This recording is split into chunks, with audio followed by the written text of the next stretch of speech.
Di kesempatan kali ini, kami akan menjelaskan tentang Kerajaan Cirebon, mulai dari pendirinya, letak geografis, sumber sejarah, kehidupan ekonomi, politik, dan budaya, masa kejayaan, serta penyebab runtuhnya Kerajaan Cirebon. Jadi, tolong simak baik-baik ya, supaya kalian lebih mengenal tentang kerajaan-kerajaan di Nusantara, lebih tepatnya untuk kali ini adalah Kerajaan Cirebon. Kerajaan Cirebon didirikan oleh Syarif Hidayatullah atau yang lebih dikenal dengan Sunan Gunung Jati. Beliau adalah salah satu dari 9 wali yang menyebarkan agama Islam di Pulau Jawa. Sunan Gunung Jati memainkan peran penting dalam pendirian dan pengembangan Kerajaan Cirebon pada abad ke-15. Tahukah kalian? Kerajaan Cirebon terletak di pesisir utara Pulau Jawa, Jawa Barat, dan perbatasan dengan Jawa Tengah.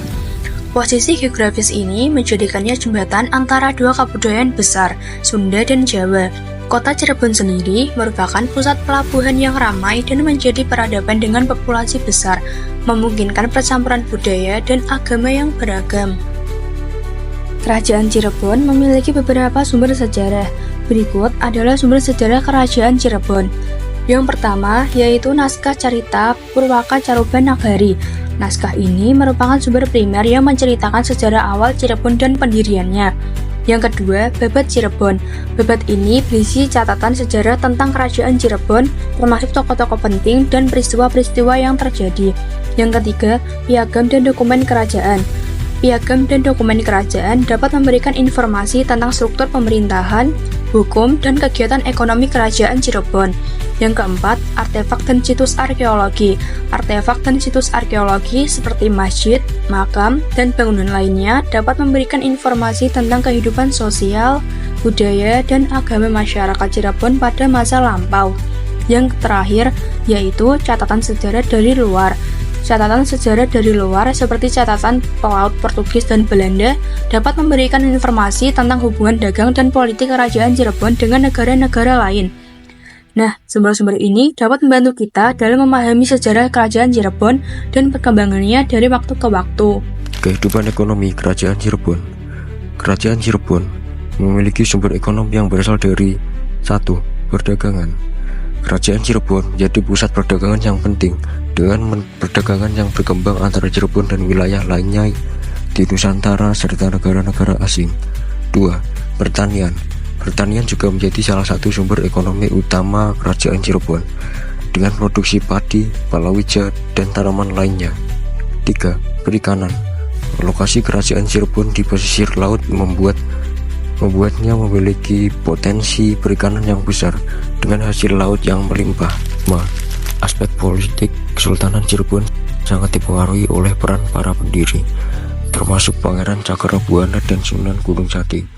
Setelah menerima Islam dari Sunan Ampel, Pangeran Cakrabuana menyerahkan kepemimpinan kepada Sunan Gunung Jati yang memiliki pengaruh besar sebagai pemimpin sekaligus penyebar agama Islam.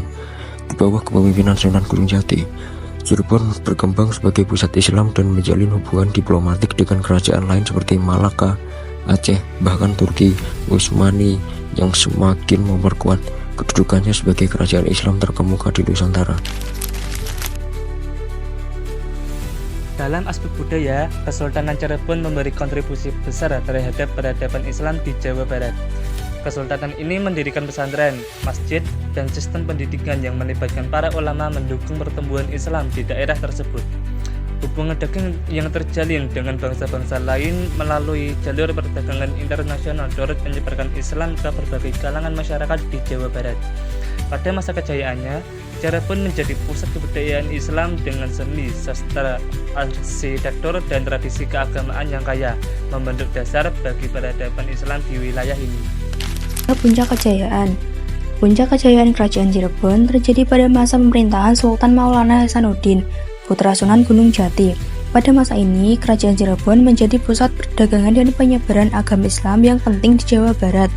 Sultan Maulana Hasanuddin dikenal sebagai pemimpin yang bijaksana dan kuat, yang berhasil memperluas wilayah kekuasaan dan meningkatkan kesejahteraan rakyatnya. Bukti puncak kejayaan Kerajaan Cirebon yaitu yang pertama, Keraton Kesepuhan. Keraton ini dibangun pada masa Sultan Maulana Hasanuddin dan menjadi simbol kejayaan Kerajaan Cirebon. Yang kedua yaitu Masjid Agung Sang Cipta Rasa. Masjid ini dibangun pada masa Sultan Maulana Hasanuddin dan menjadi salah satu pusat penyebaran agama Islam di Jawa Barat. Yang terakhir yaitu perdagangan dan ekonomi yang maju. Kerajaan Cirebon menjadi pusat perdagangan yang penting, dengan perdagangan yang berkembang antara Cirebon dan wilayah lainnya di Nusantara serta negara-negara asing. Keruntuhan kerajaan Cirebon disebabkan oleh beberapa faktor. Di antaranya fitnah dari Sultan Amangkurat I yang menuduh Panembahan Ratu II bersengkokol dengan kerajaan Banten, perpecahan internal di Cirebon, serta campur tangan Kesultanan Mataram dan Banten yang ingin menguasai wilayah Cirebon. Selain itu, tekanan kolonial Belanda dan politik adu domba Divide et Impera (VOC) juga turut mempercepat runtuhnya kerajaan. Berikut adalah rincian penyebab runtuhnya kerajaan Cirebon. 1. Fitnah dari Sultan Amangkurat I. Sultan Amangkurat I, penguasa Mataram, menuduh Panembahan Ratu II, penguasa Cirebon, bersekongkol dengan kerajaan Banten untuk menjatuhkan kekuasaannya. Tuduhan ini menyebabkan Panembahan Ratu II diasingkan dan wafat di Surakarta. 2. Perpecahan internal. Kerajaan Cirebon terpecah menjadi beberapa bagian, yaitu Kesepuhan, Kanoman, Kacirebonan, dan Keprabonan, akibat perebutan kekuasaan di antara para sultan. 3. Campur tangan Mataram dan Banten. Kedua kerajaan ini memiliki kepentingan untuk menguasai wilayah Cirebon yang strategis dalam perdagangan.